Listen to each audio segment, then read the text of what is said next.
안녕하세요. 투자 쉽게 하자 김필비입니다. K배터리 대공황이라는 주제로 오늘은 좀 말씀을 드려볼게요. 자, 우리나라 한국 배터리 관련주 내지는 2차전지, 배터리 대장주 이런 거에 투자하시는 분들 되게 많아요. LG엔솔부터 에코프로비엠, 금양 되게 많은 2차전지나 배터리 관련 주식에 투자하시는 분들이 많습니다. 우리나라에. 그리고 배터리 산업에 대해서 관심을 가지고 계신 분들도 많습니다. 근데 한국 배터리 산업이 굉장히 지금 큰 위기에 빠지고 있어요. 실제로 한국 경제에서 오늘 날짜 기사로 K배터리 소재 생존 위기에 달렸다 이런 얘기까지 나오고 있죠. 세계 시장 점유율이 계속 하락을 하고 있습니다. 중국 업체들 같은 경우에는 막대한 정부 보조금을 받아서 말도 안 되게 값싼 가격으로 지금 밀어붙이고 있어요. 심지어 제품이 10% 5% 저렴한 것도 아니고 20%에서 30%가 저렴해져 버리니까 기업들마저도 한국 기업들의 배터리 제품들 대신에 중국 쪽을 선택하고 있습니다. 그래서 한국 배터리 산업의 경고등이 시작되고 있는데, 그렇다면 왜 한국 배터리 산업이 대공황 직전이냐? 세계 배터리 소재 시장이 중국판이 된 것은 넘사비 가성비 탓이다. 중국 정부의 전폭적인 지원에 힘입어서 국내 기업보다 20에서 30% 저렴한 가격 경쟁력을 앞세워서 글로벌 시장을 싹쓸이하고 있다. 뒤에 더 충격적인 내용을 말씀드릴 겁니다. 국내 배터리 셀 업체조차 중국 소재 비중을 늘리고 있다. 배터리를 만드는 회사들조차, 우리나라에서 이제 큰 배터리 회사들 있죠. 그 업체들조차, 지금 대기업들조차 중국 쪽 소재를 쓰려고 하고 있대요. 그만큼 가격이 너무 싸니까. 한국 거 아무리 써주려고 해도 중국이랑 품질은 똑같은데 가격이 중국이 훨씬 더 싸다고 하면 당연히 중국 거를 쓰겠죠. 가격으로 전혀 게임이 안 되고 있고, 그래서 중국 정부를 등에 업고 지금 중국 배터리, 차이나 배터리가 비상을 하고 있습니다. 그래서 배터리 기업들의 지금 대위기가 본격적으로 시작이 되고 있는데 한번 자세히 알아볼게요. 자, 그리고 여러분들 혹시 금양이라는 회사 들어보셨습니까? 아마 이제 한국 주식 투자하시는 분들은 웬만한 분들은 다 아실 텐데, 배터리 아저씨가 또 이제 유튜브에서 많이 나왔고, 유튜브에서 그래서 굉장히 핫했던 회사 중에 하나예요. 그래서 많은 사람들이 금양에 투자를 했었는데 지금 재무구조 악화 때문에 거래 정지됐고 상폐 위기에 몰려있는 상황이에요. 그래서 이제 금양의 거래처인 배터리 장비 협력사들도 당연히 연쇄 피해를 입을 수가 있겠죠. 왜냐면 금양이 갚아야 될 돈도 있을 거고, 거래처들한테 이제 지불해줘야 될 대금도 있을 건데, 만약에 금양이 잘못돼 버리면 관련된 거래처들도 경영난을 겪게 되겠죠. 근데 지금 최근에 이제 금양이 상폐가 1년 유예되긴 했어요. 어떻게 해서 유예를 시키긴 했는데 지금 상당히 쉽지 않은 상황입니다. 왜 그러냐면, 사실 금양이 어려워지게 된 거는 다른 여러 가지 이유가 있지만, 일단 배터리 쪽 시장 자체가 어렵기 때문이에요. 금양 같은 경우에는 이 유동성 들어올 때, 한창 이제 주식 많이 올라가고 유동성 들어올 때 최대 코로나 바닥부터 고점까지 127배 올랐습니다. 12,700%가 올랐어요. 정말 말도 안 되는 버블이었죠. 이때 근데 금양이 버블이었다라고 말하잖아요. 그러면은 쌍욕을 먹었습니다. 그 정도로 금양에 대해서 이제 정말 심취해 계신 투자자분들이 많았어요. 배터리 아저씨 때문에도 더 유명해졌죠. 근데 결국은 지금 어떻습니까? 거래 정지 당하기 직전까지 94% 주가가 폭락을 했죠. 그럼 왜 폭락을 했냐? 단순합니다. 실적이 망가져가지고 회사가 갖고 있는 자본들 계속 날리고 있고 이런 상황이다 보니까 그래요. 그러니까 경영이 더 이상 지속 불가능한 수준까지 치닫고 있으니까 결국은 거래 정지가 되어버리고 상폐 위기까지 갔던 겁니다. 회사를 더 키우기 위해서 조 단위로 과도하게 대규모 투자를 했는데 그게 실패하고 생각보다 산업이 받쳐주질 않고 가격 경쟁력도 밀리고 이러다 보니까 금양이 게임이 안 되는 거예요, 회사가. 게다가 전기차 수요가 둔화할 거라고는 전혀 생각을 못 했는데 전기차의 수요가 줄어드니까 어떻게 돼요? 금양이 적자가 연이 갈수록 계속해서 엄청나게 누적이 되고 있습니다. 근데 더 충격적인 사실은 뭐냐면, 금양이 지금 그렇게 기술력이 뛰어난 회사도 아니에요. 그러니까 이 금양이 어떻게 주가가 저렇게 120배는 올랐을까 싶은데, 배터리 관련된 특허가 4건에 불과하고 그 특허마저들도 그렇게 뭔가 경쟁력 있는 특허가 아닌가 봐요. 그래서 배터리 기술력에 대한 의구심이 이제 투자자들 사이에서 제기되고 있고, 게다가 오너 리스크 또한 있습니다. 최대 주주인 류광지 회장이 개인 회사를 통해서 금양 주식을 이제 트레이딩하면서 2,760억 원의 차익을 얻었어요. 제가 봤을 때는 이 회장님 같은 경우는 사실은 트레이더를 하셨어야지 왜 지금 사업을 하고 계시나 이런 생각이 들긴 한데, 어쨌든 개인 회사를 통해서 매매를 했고 그 차익으로 금양에 대출을 하는 등의 대주주의 자금 조달 정황이 있었는데, 이것도 사실은 좀 되게 좀 뭔가 이상한 구조죠. 그러니까 뭔가 좀 이상한 구조라고 볼 수 있는데, 거기에 더불어서 국세랑 지방세 체납을 계속해서 보유 주식 일부가 압류되기도 했습니다. 그러니까 당연히 투자자들이 믿을 수가 없죠, 이 금양이라는 회사를. 그러니까 마치 닷컴 버블을 보는 것 같은 느낌인데, 닷컴 버블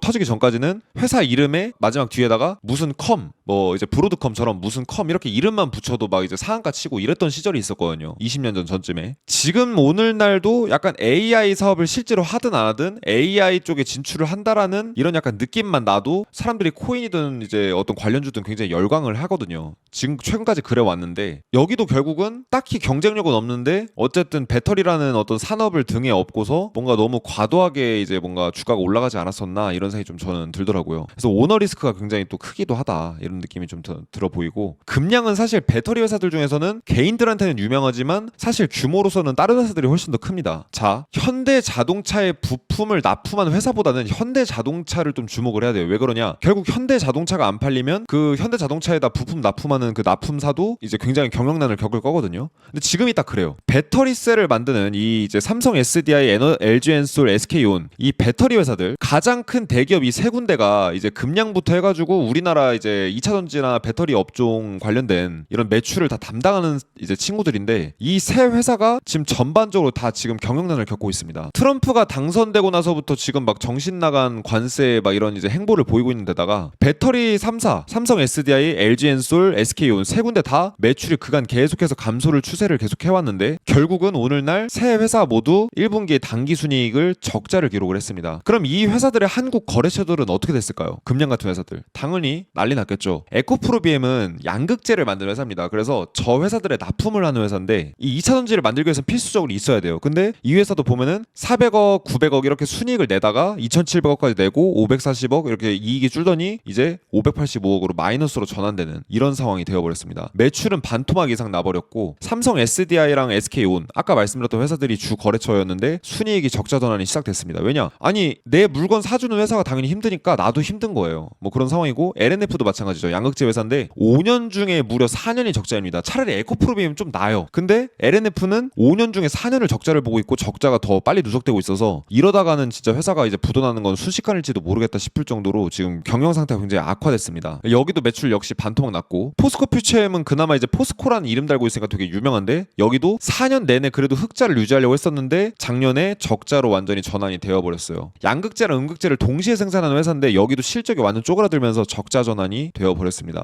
자, 그리고 엔캠이라는 회사도 있습니다. 이 엔캠은 이제 전해액을 만드는 회사인데 엔캠도 당연히 이 2차 전지를 만드는데 필수적인 이런 부품을 만드는 회사예요. 근데 여기도 5년 중에 3년은 적자였는데 흑자 날 때는 5억, 200억, 적자 날 때는 195, 500억, 5,700억. 그러니까 여기도 큰일 났죠. LG엔솔이랑 SK온 같은 아까 말씀드렸던 그 배터리 3사에 이제 공급을 하는 회사고, 여기도 실적 상태가 보통이 아닌 수준이고, 이제는 뭔가 그만 알아봐도 될 정도입니다. 지금 국내에 2차 전지랑 배터리 관련된 회사들은 웬만하면 다 적자거나 아니면은 굉장히 힘든 경영난, 최소 버티고 있더라도 매출이랑 순이익이 굉장히 급감한 상태라고 보시면 될 것 같아요. 그러니까 대공황이라고 봐도 될 정도겠죠. 근데 중요한 건 배터리만 문제가 아니라는 겁니다. 자, 이 자료는 국가별로 차량 수출 대수를 보여주는데 제가 요 관련된 데이터를 사실은 미국에서 갖고 와서 예전에 한번 보여드린 적이 있어요. 미국 데이터를. 근데 중국이 2020년부터 갑자기 미친 것처럼 막 날개 돋친 듯이 차량들을 수출하더니 지금 전 세계에서 가장 많은 차를 수출하는 국가가 됐어요. 미국은 잽도 안 됩니다. 심지어 일본 같은 경우에는 일본 차가 워낙에 전 세계적으로 유명합니다. 토요타, 혼다 굉장히 유명하죠. 근데 일본 차들의 수출량도 앞설 정도로 중국이 지금 미친 듯이 이제 뿌리고 있어요. 전 세계 차를. 아마 국가에서 뭔가 작정을 한 것 같아요. 이 공산당이 힘을 받아가지고 지금 자금 지원에 뭐에 받아가지고 미친 듯이 이렇게 날개 돋친 듯이 차를 팔고 있습니다. 저희 사무실 근처에도 최근에 비아디 매장 생겼거든요. 근데 진짜 비아디나 이런 중국 차를 타본 사람들이 얘기하는 건 생각보다 성능이 너무 좋다라고 해요. 근데 가격도 심지어 너무 싸다. 그러니까 소비자들의 선택을 받을 수밖에 없는 거죠. 심지어 명차로 유명한 독일이나 우리나라보다도 지금 더 이제 압도적으로 시장을 잠식하고 있는데 말도 안 되는 기술력, 중국이라고는 믿을 수 없을 정도의 기술력에 가격까지 저렴하다 보니까 중국 차를 사람들이 안 탈 수가 없게 되는 이런 상황입니다. 산업을 잠식해 나가고 있고, 배터리뿐만 아니라 지금 중국이 자동차, 완성차 이런 이제 산업 같은 경우도 이런 식으로 국가의 지원을 등에 업고 미친 듯이 저렴한 가격에 전 세계에다 그냥 산업을 이제 막 차를 뿌리고 있어요. 그러니까 이제 시장을 완전 잠식해버리는 거죠. 제가 지난번에도 비유해드렸지만 카페가 ABC 카페가 있어요, 동네에. 근데 어느 날 우연히 D카페가 동네에 새로 생겼어요. 근데 이 D카페가 아메리카노를 1,000원에 팔고 소금빵을 500원에 판다고 가정해보세요. ABC 업체에 이 1, 2년 이상 버틸 수 있는 업체가 없어요. 다 망하게 되겠죠. 그러면은 이 친구가 아메리카노 4,000원이던 가격을 6,000원에 올려버려가지고 지금까지 손해봤던 거 다 메꾸는 이런 식으로 중국이 지금 전 세계를 잠식하고 있습니다. 굉장히 단순한 원리인데 돈이 받쳐주니까 이 미친듯이 그냥 밀어붙일 수 있는 거예요. 그리고 뿐만 아니라 지금 화학업종도 지금 잠식을 당하고 있죠.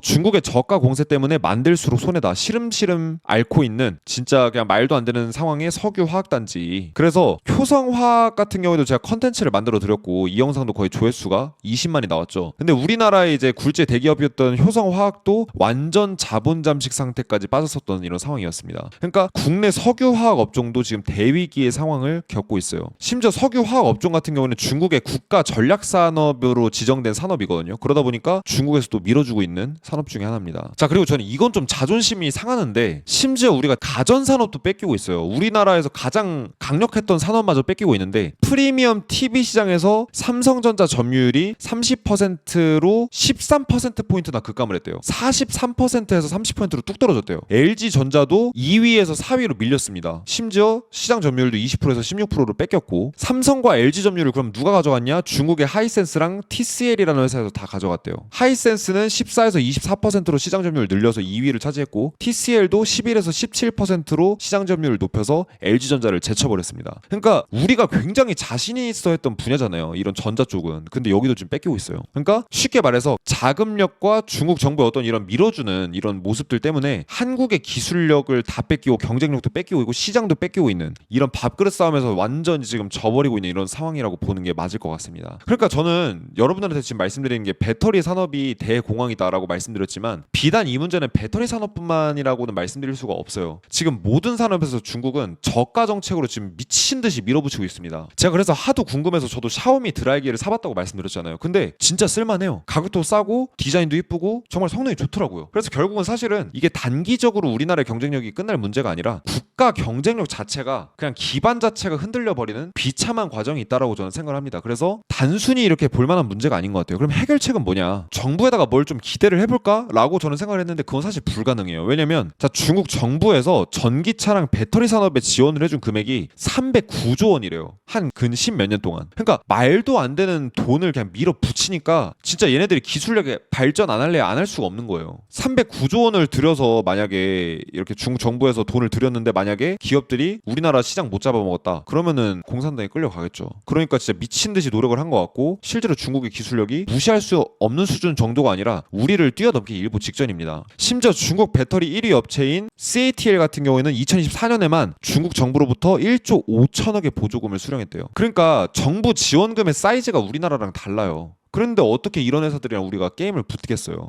제가 이런 내용을 제가 2022년, 2023년에도 말씀드렸었는데 제가 시청자분들한테 그때 라이브 방송할 때 욕 많이 먹었거든요. 왜냐? 우리나라 2차전지 기술력 세계적인 수준이다. 이렇게 확신하고 계셨었으니까. 근데 그렇지가 않다라는 거예요. 점점 갈수록 따라잡히고 있다라는 겁니다. 국가에서 뭔가 이걸 지원해서 따라잡을 문제는 아닌 것 같고 사실은 가격으로 맞짱 뜨려고 하는 중국의 태도에 우리가 가격으로 같이 붙으면 무조건 집니다. 그러면 어떻게 해야 되냐면 품질로 승부를 봐야 될 것 같아요. 가격으로 승부 보려고 하면 품질로 승부를 봐야 됩니다. 아무리 일본이 저가의 합리적인 차를 만들어도 BMW, 아우디 너무 잘 팔리잖아요. 전 세계적으로. 왜 그러냐? 품질과 브랜드를 굉장히 잘 구축해놨잖아요. 그래서 우리나라 배터리 산업뿐만 아니라 전반적인 업종들이 전부 품질로 승부를 보지 않으면 이게 살아남기가 불가능할 것 같아요. 근데 사실 중국도 품질이 그렇게 나쁜 편이 아니라는 거죠. 심지어 기술력이 우리나라보다 제조업 중에서 뛰어난 기술력이 훨씬 많습니다. 우리나라보다. 그러니까 옛날 중국이 아닌 상황인 거죠. 그래서 단순히 전기차 시장이 좋아져서 이익이 잘 나오면 1차원적으로 사실은 좋습니다. 전 사실 그렇게 말씀드리려고 했는데 아무리 생각해봐도 이거는 국가 경쟁력과 산업 경쟁력의 문제인 것 같아서 조금 더 거시적인 측면에서 여러분들한테 이런 말씀을 드리고 있는 거예요. 왜냐? 결국 기업은 경쟁력이 없으면 도태될 수밖에 없기 되기 때문에 진짜 이 경쟁력을 우리가 어떻게든 만들어야 된다라는 생각이 좀 드는 이런 시간이었던 것 같습니다. 여러분들은 이 부분에 대해서 어떻게 생각하시는지 댓글로 한번 의견을 남겨주시면 감사하겠고요. 댓글로 활발한 의견 교류를 해 나갔으면 좋겠습니다. 그리고 이번에 5월 말에 라이브 특강으로 여러분들한테 이런 어려운 투자 시장의 위기 이런 것들을 헤쳐나갈 수 있는 백전백승 투자 전략을 하나 공개해드리려고 하는데 심지어 이번 이 전략으로 시장의 바닥까지 알 수 있었습니다. 최근 들어서 코스피랑 코스닥이 많이 올라갔는데 그 올라가기 직전의 저점을 이 지표가 잡아냈어요. 자, 브레스라는 지표로 제가 이제 국내에서는 저만 교육하고 있는 이런 지표인데 이 지표로 이런 방식으로 투자를 하는 사람이 전 세계적으로 거의 없습니다. 제가 개발한 어떤 투자법이기 때문에 그런데 이걸 쉽고 빠르게 배우실 수 있는 방법을 공개해 드릴게요. 5월 29일 오후 9시에 이제 제 경제왕님 피부 유튜브 라이브 방송에서 요거에 대해서 진행을 해드려 볼까 하고요. 지난달 4월 강의에는 2만 명이 왔다 가셨거든요. 실시간 시청자 3,000명까지 기록했기 때문에 요번에도 아마 굉장히 유익하신 강의가 되시지 않을까 기대하신 만큼을 충족해 드려보도록 이렇게 노력하겠습니다. 내용은 뭐냐? 지수와 종목의 바닥을 알 수 있는 방법을 알려드릴 거예요. 그리고 요번 바닥 지수가 바닥 찍고 쭉 올라가기 시작할 때 그 바닥도 브레스 지표가 잡았습니다. 요거를 제가 증명을 직접 차트를 통해서 해드릴 거고요. 이 지표를 통해서 돈을 찍어내듯이 벌 수 있는 이유에 대해서 말씀드리고 마지막으로 브레스 매매법 보완 전략까지 말씀을 드릴게요. 요 강의 듣고 싶으신 분들은 1577-0471로 월말 이렇게 문자 보내주시면 되고, 아니면은 다음 주 목요일 즉 29일 오후 9시에 시간 맞추셔서 라이브 입장을 해주셔도 됩니다. 근데 늦게 들어오시면은 내용을 놓치실 수 있기 때문에 시간 엄수해서 입장해 주시길 바랄게요.